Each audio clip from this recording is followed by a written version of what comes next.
Караванот на кандидатот за претседател на Република Северна Македонија Стево Пендаровски вчера простојуваше во Кочани, Виница и помалите општини,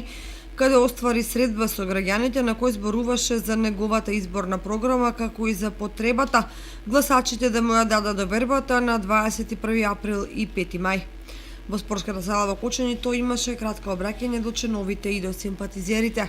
Направивме неколку тешки компромиси кои беа нужни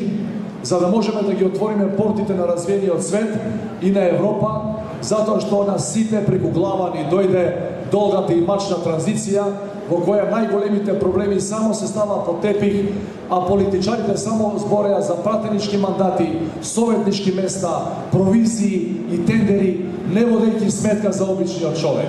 Ако тераме со ова реформско темпо кој го имаме,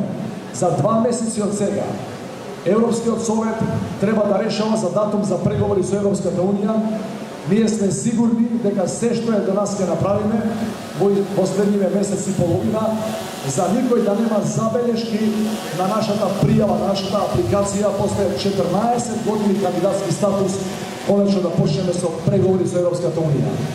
После тој момент се отвараат огромни перспективи за обичниот човек, за секој од вас, затоа што во тој момент, пред да станеме членка полноправна на Унијата и се отвараат пристапните фондови со Унијата, не само во земјоделието, туку во сите сектори на едно општество, близу 900 милиони евра на годишно ниво се на располагање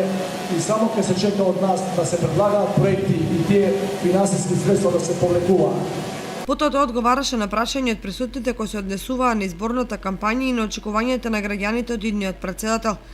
Граѓаните и симпатизерите прашуваа прашања и од областта на земјоделието, на правосудството, како и на политичката состојба во државата.